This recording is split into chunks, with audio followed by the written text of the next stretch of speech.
প্রিয় বন্ধুরা, আসসালামু আলাইকুম। আশা করি আল্লাহর অশেষ রহমতে সকলেই খুব ভালো আছেন। আজকে আমি আপনাদের শোনাবো হযরত ইদ্রিস আলাইহিস সালামের নবুয়ত প্রাপ্ত ও হিজরত সম্পর্কে।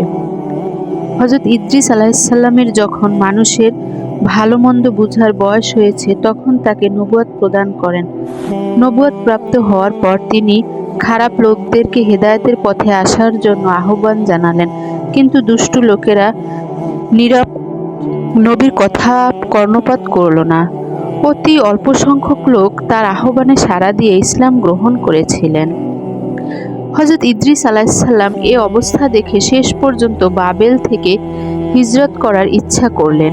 অনুসারীদের কাছে স্বীয় ইচ্ছা ব্যক্ত করলেন এবং তাদেরকে তার সাথে হিজরত করার জন্য বললেন, কিন্তু তারা স্বদেশ ভূমি ত্যাগ করে অন্য কোথাও যাওয়ার জন্য সম্মত হলো না। তারা বলল, বাবেল শহরের ন্যায় এমন সুন্দর ভূমি কোথায় পাবে? বাবেল শহর দজলা ও ফোরাত নদীর তীরে অবস্থিত ছিল বিধায় সর্বদা ফল মূল, শাক সবজি ও শস্যে ভরপুর থাকত।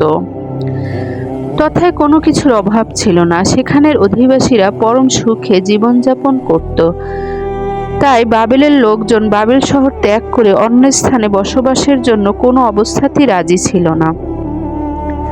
হযরত ইদ্রিস আলাইহিস সালাম তাদেরকে অনেক বুঝালেন। তিনি সকলকে বললেন, বাবেল শহর ত্যাগ করা তোমাদের জন্য কষ্টকর হবে, কিন্তু আল্লাহ পাকের সন্তুষ্টি লাভের জন্য যদি তোমরা এই কষ্টটুকু করো, তবে জেনে রাখো যে আল্লাহর রহমত অনেক প্রশস্ত। তিনি তোমাদেরকে এর উত্তম বিনিময় দান করবেন। সুতরাং আল্লাহর প্রতি বিশ্বাস রাখো। আল্লাহর হুকুমে শির অবনত করে আল্লাহর রাস্তায় বের হও। আল্লাহ পাকের হাতে তোমাদের সুখ শান্তি নিহিত রয়েছে। তিনি তোমাদেরকে বাবেল শহর অপেক্ষা অধিক সুখের স্থান দান করবেন।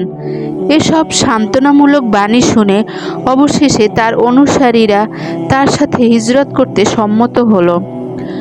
হযরত ইদ্রিস আলাইহিস সালাম বেবিলন বাসীদেরকে নিয়ে মিশরে হিজরত করেন। মিশর পৌঁছে নীল নদের পাশে কোনো এক এলাকায় বসবাসের মনস্থ করলেন। নীল নদের পানির প্রভাবে উক্ত এলাকায় বিভিন্ন রকমের ফল মূল ও শস্য উৎপাদিত হতো। মিশরবাসীদের অধিবাসীর জীবনযাত্রাও ছিল পরম সুখময়। হযরত ইদ্রিস আলাইহিস সালামের অনুসারীরা এহেন চমৎকার স্থান দেখে খুব খুশি হলো। হযরত ইদ্রিস আলাইহিস সালাম তাদের মনের উৎফুল্লতা অনুভব করতে পেরে বললেন, এই স্থানটি তোমাদের স্থানের ন্যায় সবুজ শ্যামল এবং শস্য পরিপূর্ণ একটি উত্তম স্থান। একমাত্র আরবীয়রা ব্যতীত প্রাচীনকালের সমস্ত সম্প্রদায়ের কাছে স্থানটি বাবিলিয়ন নামে পরিচিত ছিল। অবশ্য আরবীয়রা এটাকে মিশর বলতো। হযরত নূহ আলাইহিস সালামের যুগে মহাপ্লাবনের পর তার পুত্র মিশর বিন হাম এই এলাকায় বসবাস শুরু করেন। তাই এই এলাকাকে মিশর নামকরণ করা হয়। মিশরের অধিবাসীরা তারই বংশধর।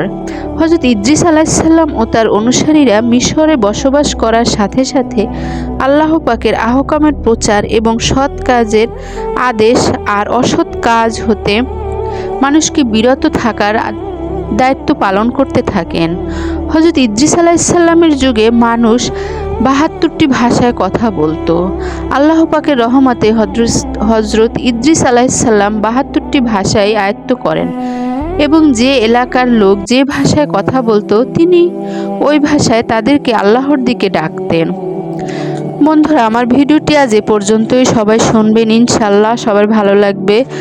মা বোনরা ছত্র ঢেকে নামাজ পড়বেন, নতুবা আপনাদের নামাজ কবুল হবে না। সো সবাই ভালো থাকবেন, সাবধানে থাকবেন, নিরাপদে থাকবেন। আসসালামু আলাইকুম।